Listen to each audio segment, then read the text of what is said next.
Vasudevaya.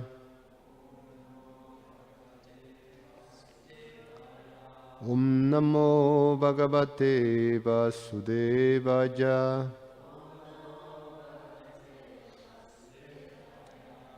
We're reading from Srimad Bhagavatam, Canto 8, Chapter 11, entitled King Indra Annihilates the Demons. We're reading from text 26 all the way to 48. So I read the verses. I'm going to read just a translation, skip the Sanskrit from 26 to 47, and then we read that one together.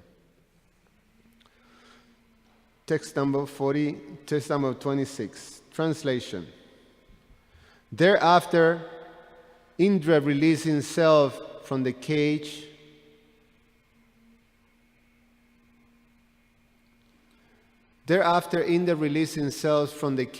of the network of arrows, appearing with his chariot, flag, horses, and chariot driver, and thus pleasing the sky, the earth, and all directions. He shone effulgently like the sun at the end of the night. Indra was bright and beautiful in the vision of everyone. Oh, come on. I'm doing a class right now, so can I call you back? Thank you. Jeez. Sorry. Text number 27, translation. When Indra, who is known as Brajadhara, the carrier of the thunderbolt, saw his own soldiers so oppressed by the enemies on the battlefield, he became very angry. Thus he took up his thunderbolt to kill the enemies. Text number 28. Translation. O King Parikshit, King Indra used his thunderbolt to cut off the heads of both Bala and Paka in the presence of all their relatives and followers. In this way he created a very fearful atmosphere on the battlefield. Text number 29, translation. O King, when Namuchi, another demon, saw the killing of both Bala and Paka, he was full of grief and lamentation. Thus, he angrily made a great attempt to kill Indra. Text number 30, translation. Being angry and roaring like a lion, the demon Namuchi took up a steel spear which was bound with bells and decorated with ornaments of gold. He loudly cried, "Now you're killed." Thus coming before Indra to kill him, Namuchi released his weapon. Text number 31. Translation. O King, when Indra, King of heaven, saw this very powerful spear falling towards the ground like a blazing meteor, he immediately cut it to pieces with his arrows. Then, being very angry, he struck Namuchi's shoulder with his thunderbolt to cut off Namuchi's head.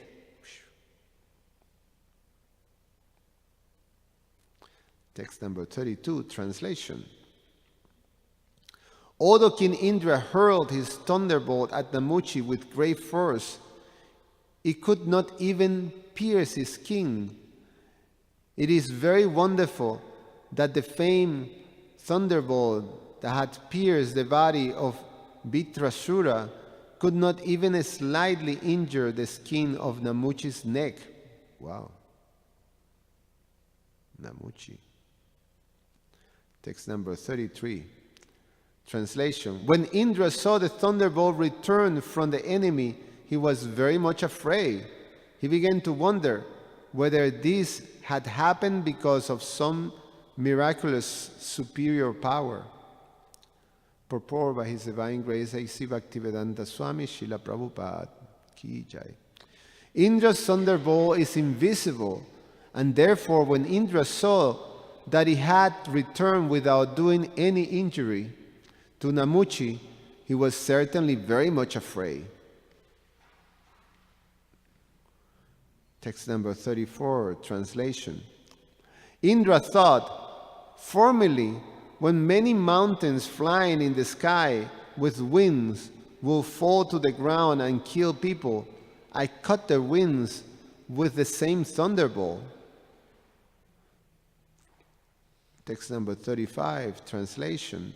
Vitrasura was the essence of the austerities undergone by Twasta, yet the thunderbolt killed him.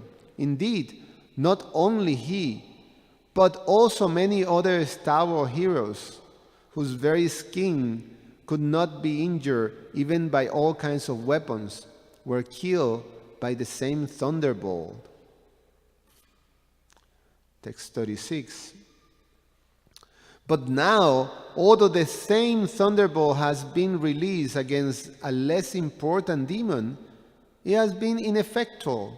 Therefore, although it was as good as Brahmastra, it has now become useless like an ordinary rod. I should therefore hold it no longer. Text 37. Sukadeva Goswami continued, while the morose Indra was lamenting in this way, an ominous, that's how you say, ominous, unembodied voice say from the sky, this demon Namuchi is not to be annihilated by anything dry or moist.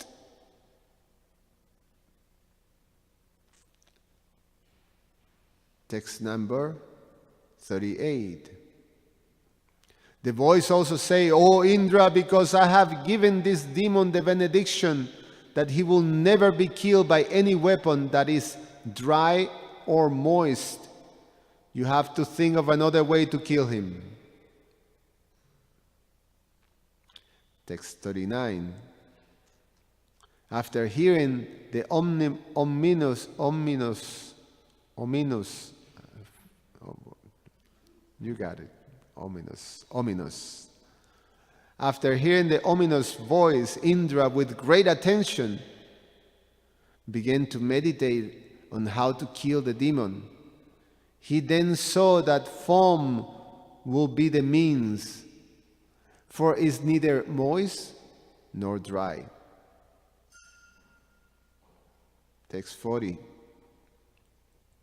Thus Indra, king of heaven, severed Namuchi's head with a weapon of foam, which was neither dry nor moist. Then all the sages satisfied Indra, the exalted personality, by showering flowers and garlands upon him, almost covering him. Purport. In this regard, the Shruti mantra say, Apan Phenema Namuche Sira Indrodharaya. Indra killed Namuchi with watery foam, which is neither moist nor dry.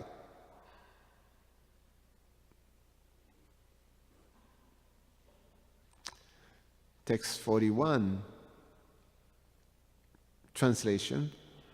Vishwashu and Paravashu, the two chiefs of the Gandharvas, sung in great happiness. The kettle drums of the demigods sounded, and the Apsaras danced in jubilation. Text 42.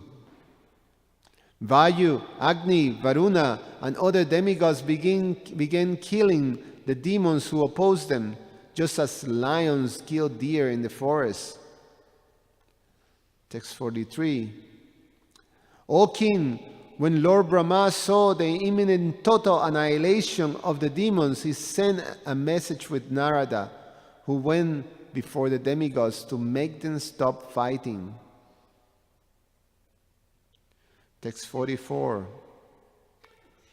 The great sage Narada say, all of you demigods are protected by the arms of Narayan, the Supreme Personality of Godhead, and by His grace you have gotten the nectar. By the grace of the Goddess of Fortune, you are glorious in every way. Therefore, please stop fighting. Text 45. Sri Sukadev Goswami said, accepting the words of Narada, the demigod gave up their anger and stopped fighting. Being praised by their followers, they returned to their heavenly planets. Text 46. Following the order of Narada Muni, whatever demons remained on the battlefield took Bali Maharaj, who was in a precarious condition, to the hill known as Astagiri. Text 47. There on that hill, Sruka Acharya brought to life all the dead demoniac soldiers who had not lost their heads, trunks, and limbs. He achieved this by his own mantra known as Sanjivani or Sanjivani. And now text 48. Balischosha nasha prishta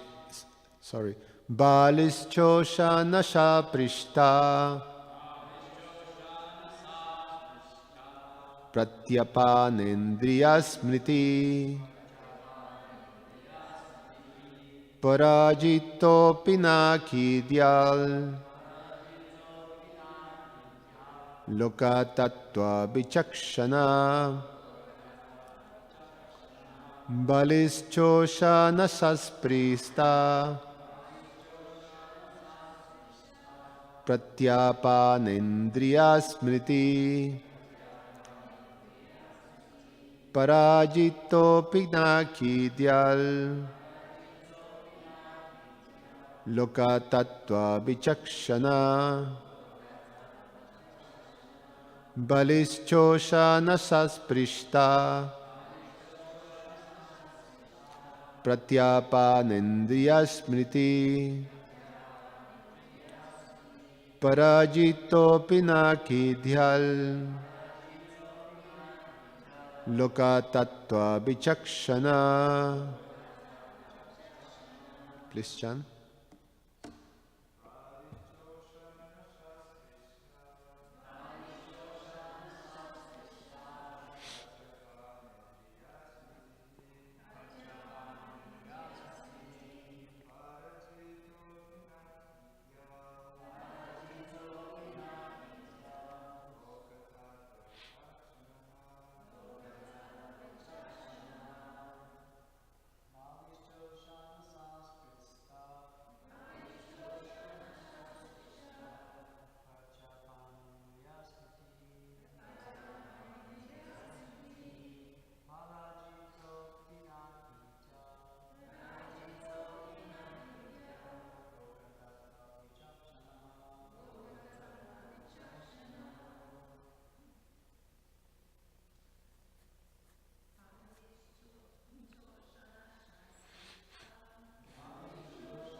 Balihi, Maharaj Bali, Cha also, Usha Nasha, by Sukracharya, Spritaha, being touched, Pratyapana, was brought back, Indriya Smriti, realization of the actions of the senses and memory, Parajita,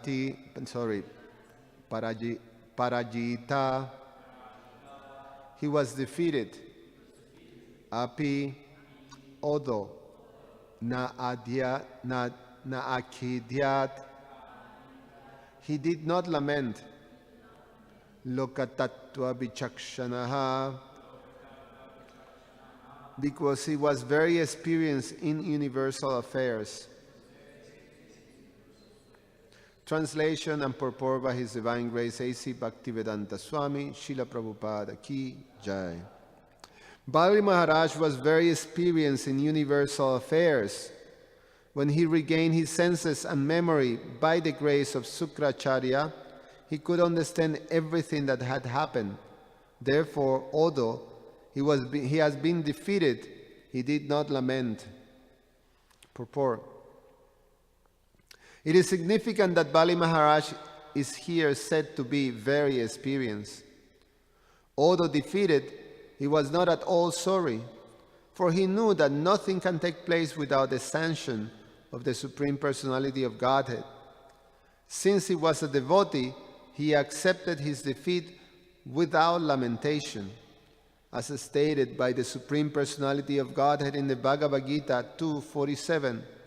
Karmadyeva adhikaraste ma paleshu kadachanam. Everyone in Krishna consciousness should execute his duty without regard for victory or defeat. One must execute his duty as ordered by Krishna or his representative, the spiritual master. Anukulyena Krishna anushilanam bhaktir utama. In first-class devotional service, one always abides by the orders of the will of Krishna. Thus end the Bhaktivedanta purpose of the 8th canto, 11th chapter of the Srimad Bhagavatam entitled King Indra Annihilates the Demons. Om Agyana Timirandasya Jananjana Shalakaya Chakshur Ummilitam Yena Tasmai Sri Gurube Namaha.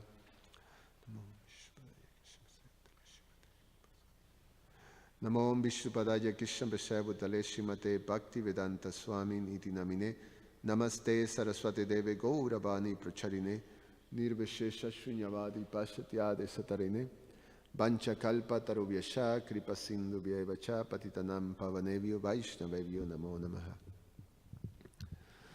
So things that we can remember of this amazing narration that immediately comes to mind is how to imagine a weapon of foam, or the foam weapon, and how can the foam weapon kill such a powerful demon. So it takes some understanding of universal affairs to be able to figure that one out. If I, ask kill a demon with a foam weapon, you probably grab, something to shaving and just throw it very hard at the head or something. So Namuchi have this benediction that he cannot be killed neither by something dry or something wet. So he figures, foam is not wet. So when you put it in your face, the foam is neither wet nor dry. It doesn't whoosh like this or doesn't, but it doesn't feel dry either. So that's how he was killed. There's no details of how it happened, but he was killed in that way. Another detail that struck me is that although the demigods, they were so absorbed in their purpose to eliminate the enemies and they were massacring the demons after they killed the big generals of the demons, Lord Indra, and then the lesser demons were being completely annihilated by the other demigods. And Lord Brahma, observing the whole situation, he was, very unhappy. Although one may say, oh, they're demons, they just cause trouble, so just finish them, like that. But the natural condition of devotees is that they're compassion. Why? Unnecessarily killing lesser demons. So he sent that to stop, and you see the character of the demigods, because they're devotees. They're devotees who are mixed, that is explained. The demigods have mixed desires or material desires. However, we cannot understand them to be just like anyone. Most of us, we have also mixed desires, devotion and like that. But these are very elevated personalities. Very, very, very elevated personalities. The fact that he always shows in the character, because you're in the middle, imagine yourself in the middle of a battlefield, and obviously you feel great enmity that there was no remorse on being slaughtered, all these people, all these demons. But as soon as they received the order, the message from Narada Muni, oh, okay, Hare Krishna. And they became peaceful. Just like that. That's what is narrated. So that shows, their character. That at the end they're very controlled and very much, they're not fully governed by their emotions and their feelings and, their minds and their senses and all these, conceptions that one may have. In general, when our capacity to control our mind and senses is immature, we're being victimized by the things. And then we go through so many, upside downs just by being victimized by the mind, like Krishna explained, for those who have no control on the senses and also being pulled by attachments. The mind is the worst of enemies. It's your worst enemy. The mind can be one's best friend or one's worst enemy. So if one is, controlled by one's senses, then the mind is our worst enemy. And if we're able to control the senses and the pulls of desires, then the mind becomes the best friend. So, the demigods are able to show that they control, but in the case of the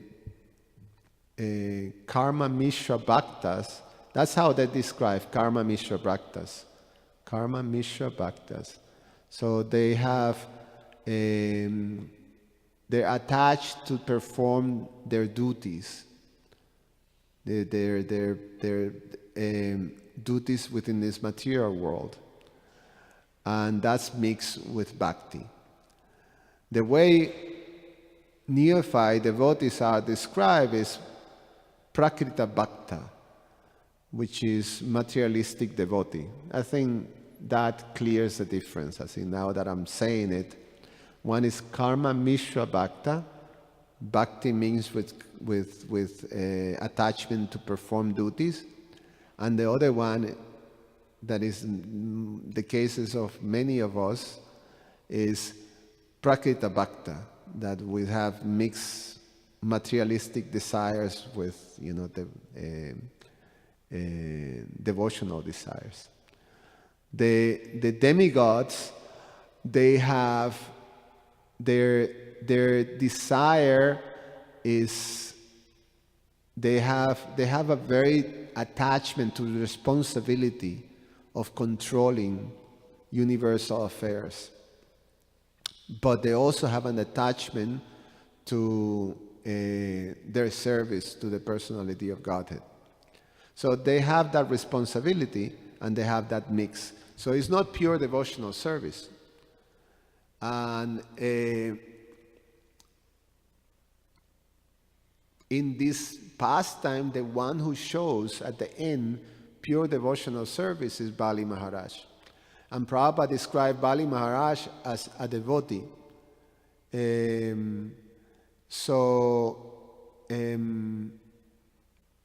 He said because he's a devotee, he is able to understand and being fully detached from the results of the battlefield. And one thing that also struck me is that it's wonderful that Maharaj Bali, what is that says, that you put your mouth where your money is, or you put your money where your mouth, how's it goes? Yes, you put the money where your mouth is, or you walk the talk, no? Or you talk the walk the talk. You walk the talk. So Maharaj Bali, when he was rebuking Indra, he was saying, this fellow is so, he's,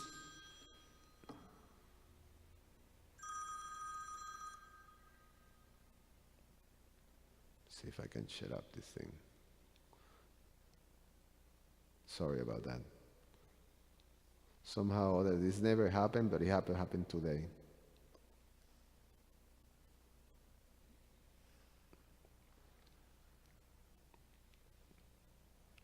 Okay, should not disturb more. So he was rebuking Indra. He said, "You are a pandita. Just by the show by the things that you're telling me, is showing very clearly that you are a pandita, that you're not educated, knowledgeable of universal affairs. You're very inexperienced. You don't have a clue. You don't understand. It shows in the way you're speaking. Why is that? Because now that you have all that there comes Lord Vishnu and makes the whole thing very nice for you.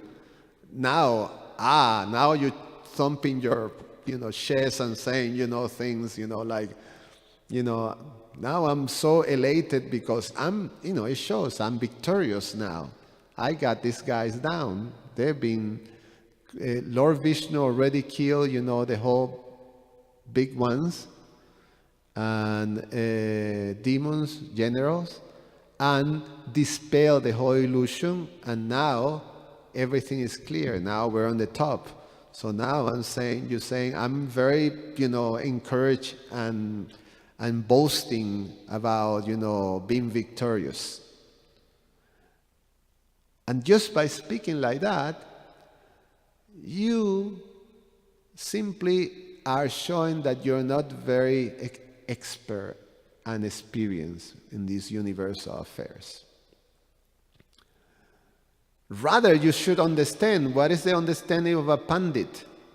The understanding of a pandit is that happiness and distress, victory and defeat is if you become affected by the things, then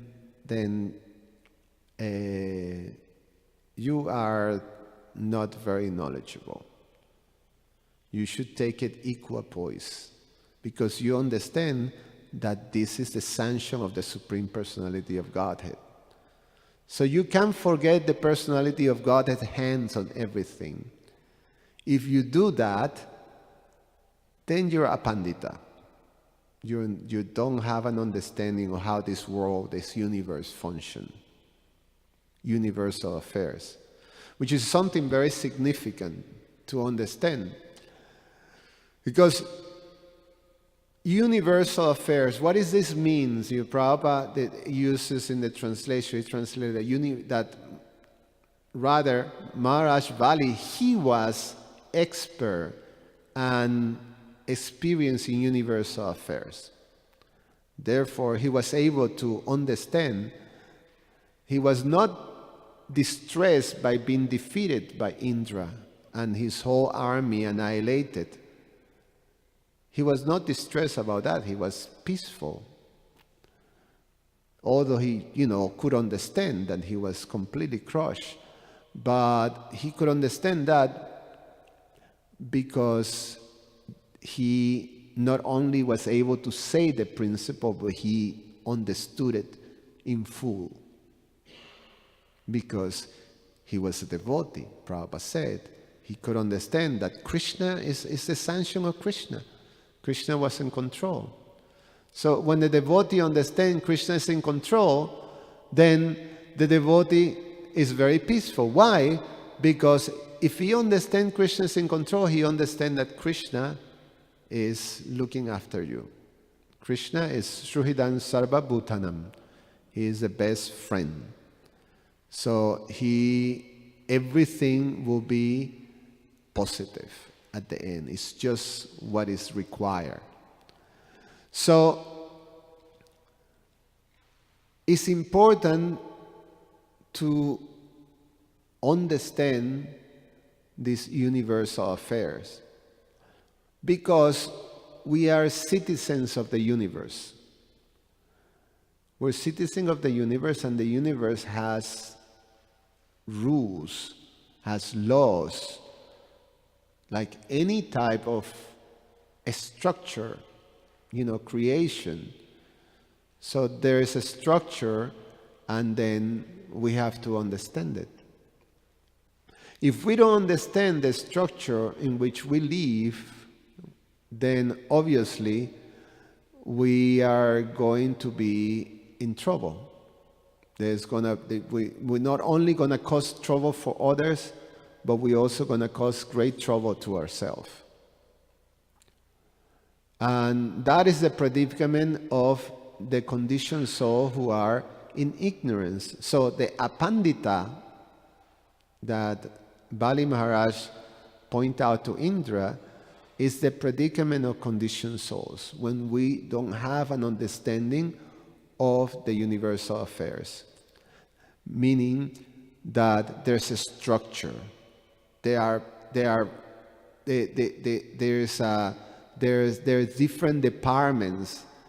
There are things that you have to do. There's things that you have to obey. There are things that you have to follow. There are laws. There are rules.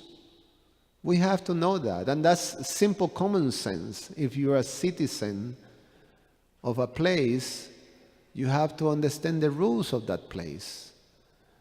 If you whimsically just make up your own rules, then you cause trouble to yourself and cause great trouble to others.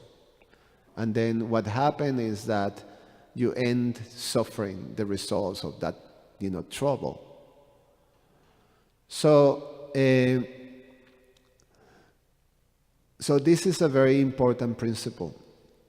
We have to know the laws, the codes of the laws of the Lord. And the laws of the Lord are explained as the codes of religion. The codes of religions that are made for men. Those are the things that we have to understand fully and follow it. But not only understand the codes of religion and follow it, because the demigods do that, but understand the creator of those codes, understand the purpose, understand who we are, and understand the hierarchy, that is there in the universe and being able to, function properly. So to get to that, one have to not only perform one's duty, religious duty, very carefully with that understanding, but also have a very clear understanding of who is the enjoyer and who is for whom that whatever performance of duty we do, for who is the benefactor of that. And that's part of Krishna's system. Krishna's system is sacrifice must be done for the pleasure of the Supreme Personality of Godhead. Or any type of karma work have to be done for his satisfaction.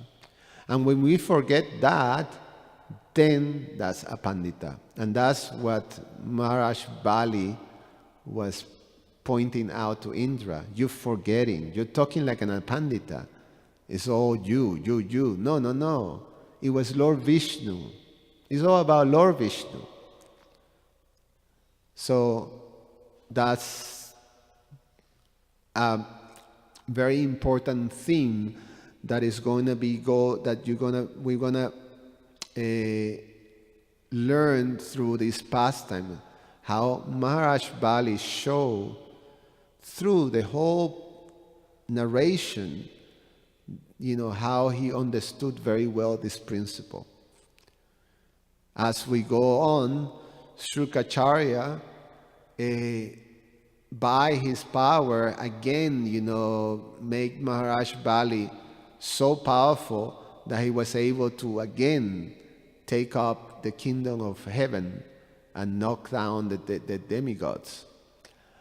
But when Lord Vamana appeared to claim everything from Bali Maharaj, when Bali Maharaj got to understand that he is Lord Vishnu, he immediately surrendered everything. His mood was, it's all yours. It's all for your pleasure. Like that. So that's the glories of Maharaj Bali. So some important lesson. Any comments or questions? Krishnarchana.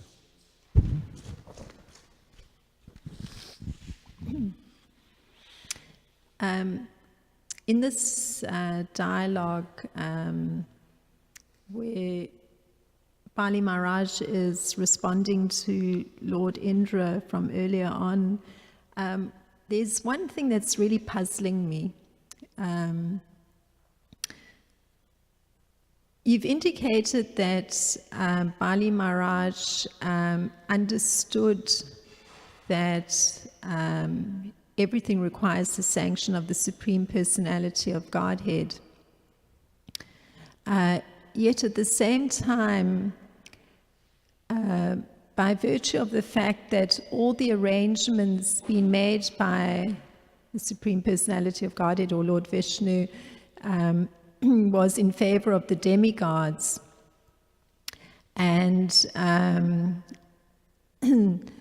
Bali Maharaj indicates, or seems to indicate, having this understanding that everything is under the sanction of the Supreme Personality of Godhead, but yet the question remains, is he actually acting, having taken shelter of the Supreme Personality of Godhead through all this encounter with the demons? So it's a question that, is there. It definitely presents itself. Well, there are two personalities among the 12 Mahajans that they side with irreligion, at least externally, in actions. Bali Maharaj and Grandfather Bhishma. And they still consider Mahajans. And so, one questions, okay, Bhishma Dev, he fought against the Pandavas and Krishna, on the sides of Duryodhana and the Kurus. And Bali Maharaj was fighting against the demigods, who are the responsible personalities. Like one said that what I was saying, although he's described as being expert in universal affairs, understanding how the universe works, he was fighting against it because he was knocking out all the responsible personalities of the universe. And so he was siding on irreligion. So how the explanation of these two personalities is that they performing their duty. That was their duty. In terms of Vishmadev, he made a vow, and his duty was to always protect whoever was sitting in the throne of Hastinapuri. That was his vow. So he was duty bound to Hastinapur and the king of Hastinapur. So therefore, because he was bound by duty, he acted in a way that his heart was hurt to do that, but he had no consideration for his personal feelings. He would do his duty. In the terms of Maharaj Bali, his duty was the king of the demons. He was the king of the demons. So he had to benefit the demons. That was his duty. He was to benefit the interests of the demons. However, the principle that he was guiding himself with is this principle, karma dieva dikaraste mapaleshula makachanam, that he will perform his duty, but he was not attached to the result of his duty, because he could understand that was only sanctioned by the Lord. So he had perfect understanding. So he had to perform his duty. He had to make the demons, over the demigods. But because you have an understanding of how that at the end Krishna will allow or don't allow it, and it was his purpose. Krishna does that. If the demigods were not off, Bali Maharaj wouldn't be able to defeat them. But because the demigods went off, Lord Indra was so caught in his opulence that he neglected the gesture of a sage, then they wouldn't have any problem. And, they forget. And then Krishna corrects them, and the demons have a purpose to help correcting that, So then Lord Vishnu comes to the rescue, and then, they have to take shelter of Lord Vishnu, and they get in line again. So Bali Maharaj was simply performing his duty, but he was not attached. He could understand that the Lord was sanctioning. So that's why he is glorified, as a Mahajan, because such a perfect understanding and such adherence of the duty that was given to him in this lifetime, So that's my understanding of that. You have any thought?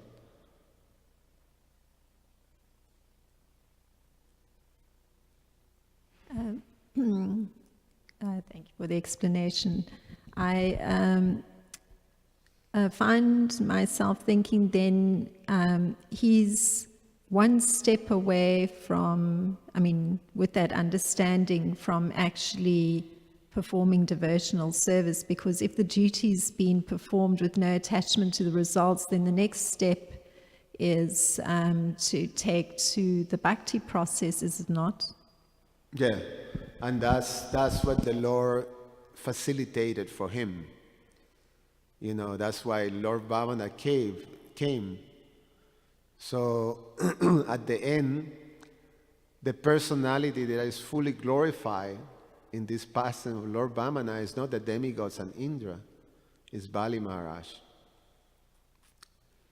So, which is, is very wonderful. And you see that how the principle of adhering to one's duties and with a perfect understanding of, being Krishna conscious, and the Lord will reciprocate. So, although what he was doing was not directly because of the circumstances, connecting with the Lord, like the demigods, because his understanding was there, the Lord came and perfectly reciprocated with him. And after the whole past, and when he fully surrendered, when he came to the position, that position of now he had the opportunity, he's in front of the Lord, he offered everything he has, and still the Lord was asking for more. I took everything you have, but I still need one more thing. And he understood me. So, you take me. And, that's the glory of Bali Maharaj. He is a personality that exemplifies Atma Nivedana. You give yourself to the Lord. And so that came. At the end, it became, everything got exposed to the whole history of the universe, the greatness of Bali Maharaj. Yes, bro. When Bali Maharaj was performing his duties as king of the demons, was he knowing that performing that duty was pleasing to Lord Vishnu? Like without attachment? Well, I don't know what to say on that. But one thing that is in the narration is that he have an understanding that is sanctioned by the Lord. So I'm assuming that there's an arch, that everything was there in him. I mean, being the grandson of Prahlad Maharaj, I have Prahlad Maharaj, the super devotee, next to you. You have to be. So, it was just there when something like a external cover that just needed to be pursed out and then comes. So he had the understanding. Now the full manifestation of coming to that, like I think the question that Krishna Archana asked, to come to the full exposure of devotional service, devotion to the Lord, came in the past time with Lord Vamananda. That's my limited understanding to that. But, it can go really deep with these personalities, to get to understand their mind, But I think that's what I will say. That it was, in the beginning, was not fully manifested. And then when it came to that moment that the Lord put his lotus feet on his head, that's when it fully manifested. I think that's the arch. Okay? Anything else? Back to Mitch Prabhu.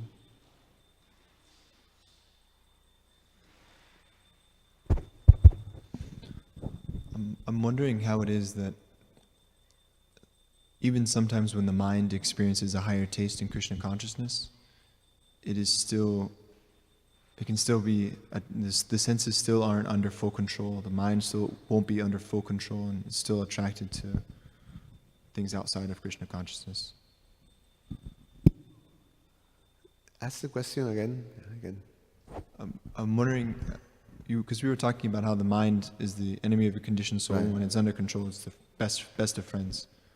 But sometimes I have an experience that I experience a higher taste in Krishna consciousness, but yet the mind is so flickering that even then, that higher that experience of the higher taste, that my senses still aren't under full control, and then the mind still drifts away when I'm chanting, or it still drifts away when it should be focused. Yeah. I think I told the story of one time that my Guru Maharaj, I was telling him of some experience that I have in Harinam. I was going with Indra, and then my first sort of almost like religious experience, that it was a moment that it was like something opens. The thing I remember, it was like this sense of like happiness, absorption, and it was like, I lost a moment of being in reality. It was like, I don't know if my mind is playing trick, but what I remember, it was like white out. And it was a moment, but it was amazing. So, and I remember this very clear. The thing, this feeling, and I just went, wow. And then when I say wow, puff, the whole thing vanished. So it was a moment of like, wow, poof, gone. So, it was like, I never have that sort of experience. I used to do music and then have some, external, some, I don't want to say it in public, but it's embarrassing. But, you do what musicians do in general. And you get intoxicated and then, have some sort of like, but, what it was is just being uselessly intoxicated. You get a little more sensitized to whatever, colors and sounds and things like that. But this was different. This was something that because it was combined with a sense of happiness and fulfillment, that it was like really quite something. So my Guru Maharaj at that time, he was not my Guru Maharaj, but he was my Guru Maharaj. And he asked me, so how did it go? How was your day?